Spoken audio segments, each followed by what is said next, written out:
अस्सलाम वालेकुम friends, welcome to my YouTube channel Zia Medicos. और आज हम जिस मेडिसिन का रिव्यू करने जा रहे हैं उसका नाम है स्पायरोमाइड।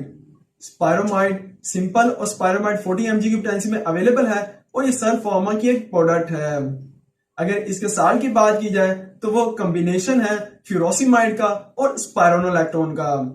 फ्यूरोसिमाइड जो कि एक लूप डायूरेटिक और हाई सीलिंग डायूरेटिक ड्रग है और ट्रीट करती है सीवियर एडिमिक कंडीशन को। इसके साथ ही स्पायरोनोलैक्टोन जो कि एक potassium sparing diuretic, aldosterone antagonist और स्टेरॉयडल मेडिकेशन है और ट्रीट करती है as a anti hypertensive agent और एडिमिक कंडीशन को। अगर इसके केमिकल स्ट्रक्चर को डिस्कस करें तो स्पायरोनोलैक्टोन का स्ट्रक्चर कुछ यूं है। तो इसके स्ट्रक्चर में दो रिंग सिस्टम डायरेक्टली फ्यूज है एक कॉमन कार्बन एटम से और ऐसे कंपाउंड को हम स्पायरो कंपाउंड कहते हैं। साथ ही इसके 5 मेंबर लैक्टोन रिंग सिस्टम है और ये स्ट्रक्चर ओवरऑल एक स्टेरॉयडल न्यूक्लियस स्ट्रक्चर है और स्टेरॉयडल न्यूक्लियस में ये प्रेग्नेंट न्यूक्लियस है। इसके कार्बन 17th और 20th पे कार्बोलैक्टोन प्रेजेंट है, 4th पे डबल बॉन्ड और 3rd पे कीटो ग्रुप प्रेजेंट है। तो इसका ओवरऑल नेम है प्रेग्नेंट 4 in 1721 कार्बोलैक्टोन। अब इसके मोड ऑफ एक्शन को डिस्कस करते हैं, लेकिन उससे पहले जरा हम किडनी में जो आयनिक एब्जॉर्प्शन और एक्सक्रीशन होती है उसको डिस्कस करते हैं।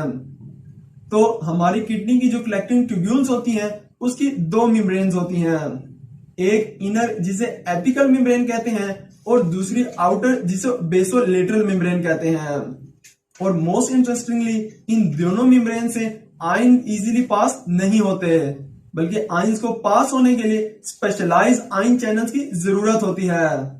जैसा कि sodium ion normally in membrane से पास आउट नहीं होते, बल्कि through sodium gated ion channels के थ्रू ये मेम्ब्रेन के अंदर चले जाते हैं और जब ये मेम्ब्रेन के अंदर जाते हैं तो फिर ये बाहर एक pump sodium potassium ATPase pump के थ्रू आते हैं। उसके बाद एड्रिनल ग्लैंड से एक हार्मोन निकलता है जिसका नाम है एल्डोस्टेरोन।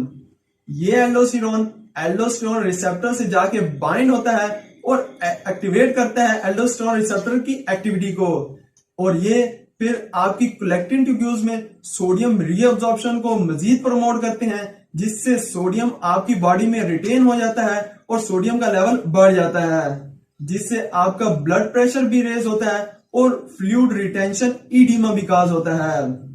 अब ये तो है नॉर्मल फिजियोलॉजी, मगर ये ड्रग स्पायरोनोलैक्टोन एक कॉम्पिटिटिव एंटागोनिस्ट है एल्डोस्टेरोन रिसेप्टर का, जो कि ब्लॉक करती है एल्डोस्टेरोन रिसेप्टर की एक्टिविटी को, जिससे कलेक्टिंग ट्यूब्यूल में सोडियम की रीअब्जॉर्प्शन नहीं होती और आपकी बॉडी में सोडियम का लेवल भी ड्रॉप हो जाता है, जिससे अगर आपको कोई भी एडिमिक कंडीशन होती है वो ट्रीट होती है।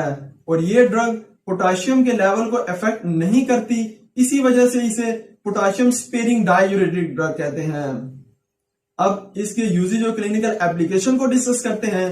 तो अगर आपको हार्ट, लिवर या किडनी डिजीज की वजह से आपकी बॉडी में फ्लूइड अक्यूमुलेशन, एडिमा या स्वेलिंग होगी हो तो उसके ट्रीटमेंट के लिए इसे प्रिस्क्राइब किया जाता है। साथ ही अगर आपको नेफ्रोटिक सिंड्रोम हो जिसमें आपकी लेग, एंकल, फीट और लोअर एब्डोमेन में फ्लूइड रिटेंशन और स्वेलिंग काज हो जाती है तो उसके लिए इसे रेकमेंड किया जाता है।